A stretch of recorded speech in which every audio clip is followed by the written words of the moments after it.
Hello 11th standard business math students, welcome back to chapter 1 matrices and determinants. Today we are going to see miscellaneous problem number 1. Solve. They have given a determinant and a x in it and they are asking us to solve, which is equal to 0. So we are going to expand this through r1. So our sign convention is plus, minus and plus. So you will get it as x into a determinant, a minor, minus 2 into a minor, again minus 1 into a minor, isn't it? This is the procedure. So we are deleting the first row and the first column. Your first minor is going to be 5x, 2x. For second one, you are going to delete your second column. So deleting the second column, you get it as 2x minus 1 and x. And for the third element, you are going to delete your third column, minus 1,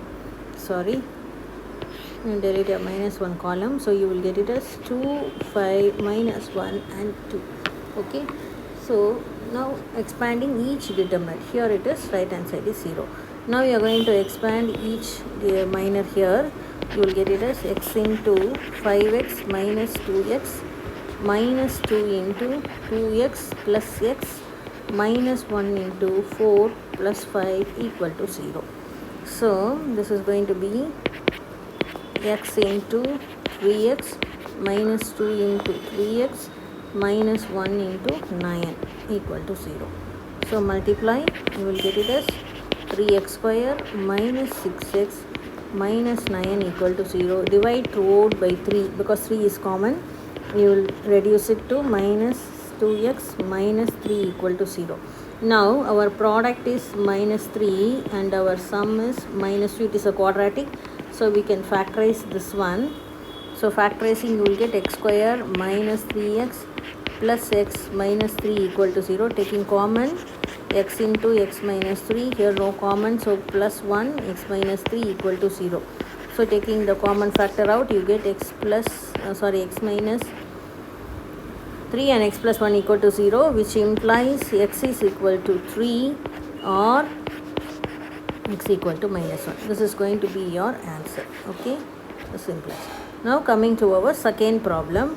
Second and third problem, you are going to use this property if the determinant has two identical rows or columns and the value of determinant is 0. So you are going to make some changes in the second and third problem and bring them to identical, either 2 rows or 3 rows. Okay, we shall see what we are going to do. So for this, what you are going to do is the second sum, r2 is going to be changed as r2 minus r1. Similarly, r3 is r3 minus r2. I will do the first one. Row 2, 10,045, 10,046, 10,047. Now first row, 10,041, 10,042, 10,043. So when you subtract throughout, you get the answer as 4. Okay, similarly when from r3 when you subtract from this, when you subtract this row, you will get 4 again. So our determinant is going to reduce to, first row is as it is, 10,041, 10,042, 10,043. Here it becomes as 4, 4 and 4. Similarly third row also becomes as 4, 4, 4. So this is equal to 0. Why?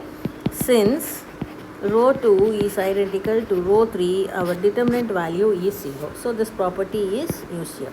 Similarly, coming to the third one, what is common here? 5, taking out 5 from row 1, 5 square from row 2 and 5 power 4 from row 3. So you will get it as 5 into 5 square into 5, 4. Determinant will reduce to 1, 5 and 5. 5 square, isn't it? Because you are taking out 1, 5 outside. So for first row 1, 5 outside. So it is going to be 5 square. Similarly 1, 5, 5 square. Third row also 1, 5 and 5 square. So your answer is going to be 5 into 5 square into 5 power 4 into the determinant value is 0. Since row 1 is identical to row 2 is identical to row 3. So we have used this property for both second and the third one. Making some change, either you can minus or you can take the common elements outside. So you are bringing the determinant to common rows or common columns, anything like that. You have to reduce it so that the determinant value becomes 0. Okay, thank you.